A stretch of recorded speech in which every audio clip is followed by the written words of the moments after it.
man allegedly tried to attack JNU Students' Union President Kanhaiya Kumar on Thursday evening. The miscreant told the media that Kanhaiya has abused the nation and the army, adding that the JNUSU president had raised slogans against India and tarnished the image of the Indian army and the country.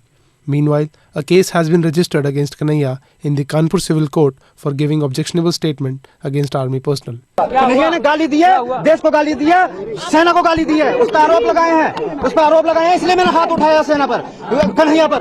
उसने सेना को गाली दी है, सेना पर आरोप लगाए हैं उसने। कन्हैया ने देश के खिलाफ नारे लगाए, देश के खिलाफ देशद्रोही लोगों का साथ दिया है उसने। Correspondent Vijay from New Delhi for ANI. Kanhaiya ने गाली दी है, देश को गाली दी है, सेना को गाली दी है, उस पर आरोप लगाए हैं, इसलिए मैंने हाथ उठाया सेना पर, कन्हैया पर। उसने सेना को गाली दी है, सेना पर आरोप लगाए हैं उसने। कन्हैया ने देश के खिलाफ नारे लगाए, देश के खिलाफ देशद्रोही लोगों का साथ दिया है उसने। स्टूडेंट नहीं हूँ मैं बिल्कुल सिविल से हूँ, मैं गाजियाबाद से हूँ। आपका नाम क्या है? जेएनयू कैंपस में इस कन्हैया से बात करने के लिए आया था, इसको सबक सिखाने के लिए आया था मैं।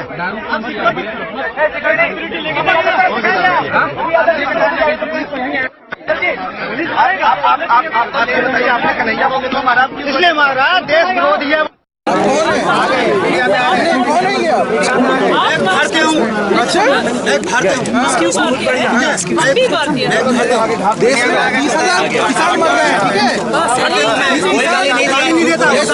है? कोई गाली नहीं दिया रहा है, तुम लोग झूठ बोल रहे हो। वो देश को गाली नहीं देते, वो सेना को गाली देते। किसने नहीं दिया गाली? गाली दिया है, देशद्रोही है। नाम क्या आपका? विकास चौधरी नाम है मेरा। जमा मत हो यार, एक मिनट गाड़ी को बुलाइए। कौन से ग्रुप से? छोड़ दो, इसी ग्रुप से नहीं हो।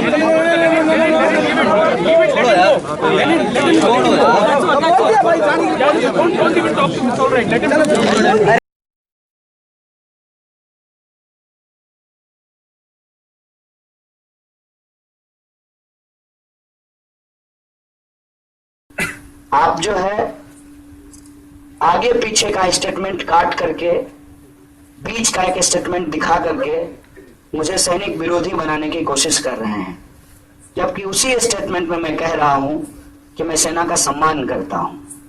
मैं जिस सेना का सम्मान करता हूं, ऑब्वियसली वो सेना बलात्कार नहीं कर सकता है।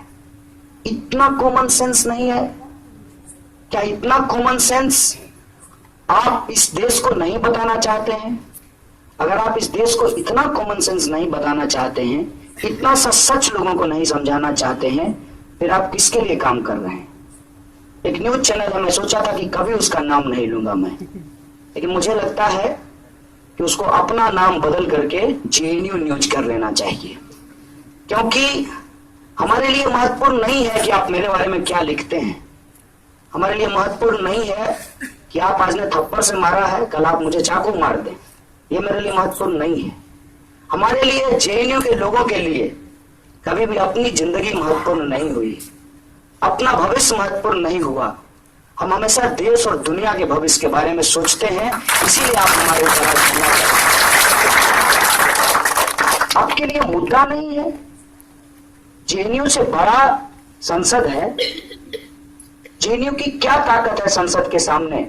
देश की सर्वोच्च संस्था है संसद, और उस संसद के एक सदस्य जिसको बीजेपी ने उसकी सदस्यता दी, देश के जनता का करोड़ों पैसा लेकर के भाग गया। उस पर सब्सिडी का सवाल नहीं उठाएंगे, उस पर टैक्स का सवाल नहीं उठाएंगे, विजय माल्या पे नहीं बोलेंगे, कन्हैया पे बोलेंगे।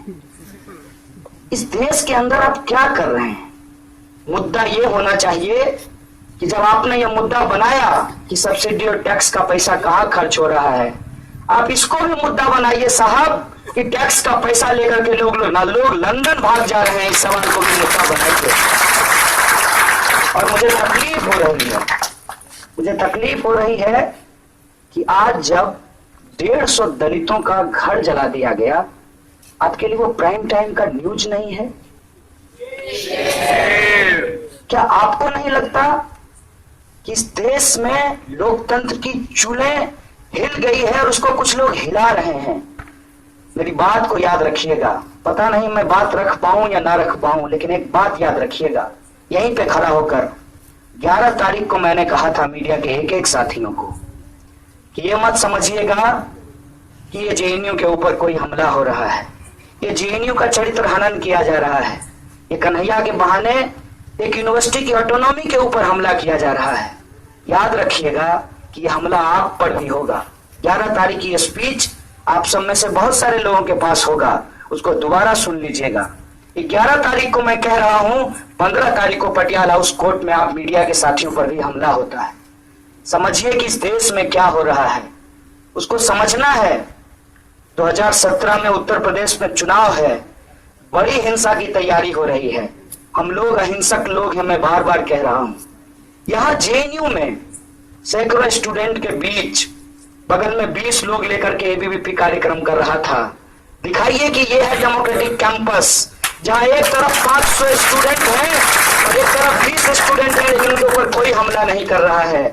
लेकिन आज ये कितना महत् संयोग है, मैं आरोप नहीं लगा रहा है एबीवीपी पे, कितना एक संयोग है कि आज एबीवीपी का कार्यक्रम होता है, इतने स्टूडेंट के बीच में मेरे ऊपर एक आदमी हमला करता है, फिर भी यहां से वो सही सलामत जाता है और फिर मुझे सिक्योरिटी पूछता है कि इसका क्या करना है। मैंने कहा कि आपने मेरे साथ 3 सिक्योरिटी गार्ड लगा रखा है, यूनिवर्सिटी प्रीमाइस के अंदर मेरे ऊपर हमला हुआ है, जानलेवा हमला हुआ है, आप तय कीजिए कि इस पे क्या करना है।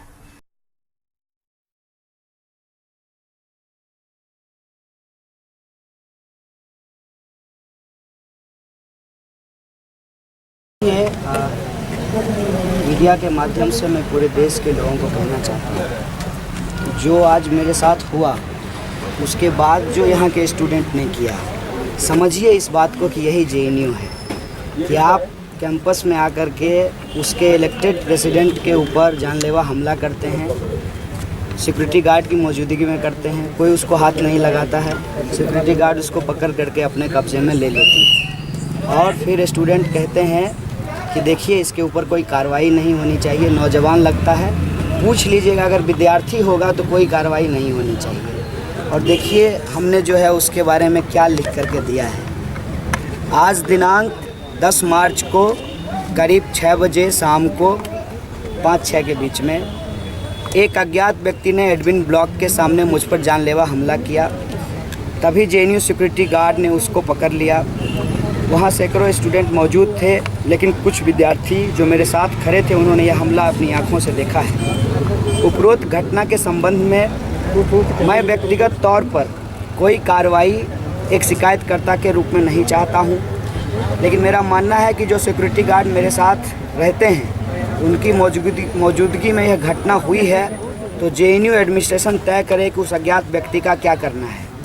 वह एक स्टूडेंट है और हम उसके भविष्य को ख़राब नहीं करना चाहते हैं। जब वो समझेगा कि हम लोग जेएनयू में देश के नौजवान, किसान और संविधान के लिए लड़ रहे हैं, तो शायद उसे अपनी गलती का एहसास होगा। इसलिए मेरा मानना है कि उसे समय देना चाहिए।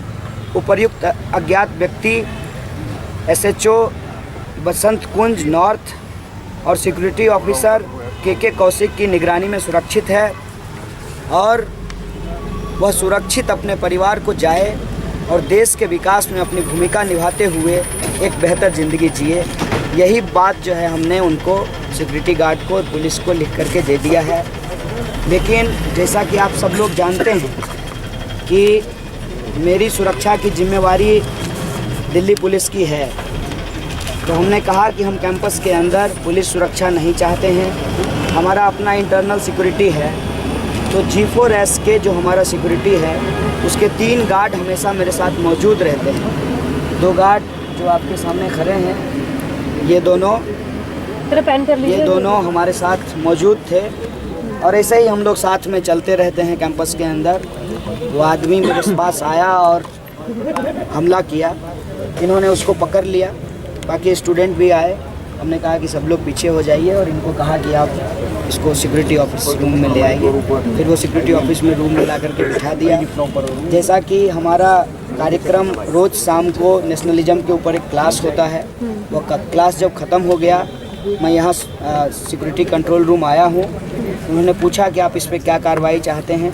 हमने कहा कि ये स्टूडेंट है और कई बार गलत तरीके से जो चीज़ें कही जाती है उससे लोगों के ऊपर एक गलत प्रभाव पड़ता है। जिस तरीके से मेरे शब्दों को तोड़ मरोड़ कर पेश किया गया है, स्वाभाविक तौर पे किसी इंसान को गुस्सा आ सकता है, जबकि मैं उसी बात में कह रहा हूँ कि मैं सेना का सम्मान करता हूँ। मेरे परिवार के लोग सेना में काम करते हैं और सम्मान मैं किसका करूँगा? ऑब्वियसली जो देश के लिए काम करते हैं, देश के लिए लड़ते हैं, उसका सम्मान करते हैं। लेकिन जो लोग महिलाओं पे जाति करते हैं वो देश का सम्मान नहीं कर रहे हैं। तो इस बात को मैं कह रहा था, लेकिन उसको तोड़ मरोड़ करके आप सब लोग जानते हैं कि खास मीडिया चैनल के द्वारा ये किया जा रहा है। वो चाहते हैं कि देश का जो मुद्दा है, विजय माल्या इतना पैसा लेके भाग गया, उस पर चर्चा नहीं हो। दलितों की बस्तियों में आग लगा दिया गया, उस पर चर्चा नहीं हो। बजट में पीएफ पर जो है पीएफ का पैसा निकालने पे ब्याज लगेगा, इस पर चर्चा नहीं हो। इसीलिए इस तरह के मुद्दों को तूल देते हैं। आप मीडिया के माध्यम से मैं पूरे देश से अपील करना चाहता हूं, हम इस देश के नागरिक हैं, देश के संविधान पे भरोसा करते हैं, हम पढ़ लिख रहे हैं, कुछ बोल रहे हैं इस देश को बेहतर बनाने का। आपका बहुत बहुत शुक्रिया।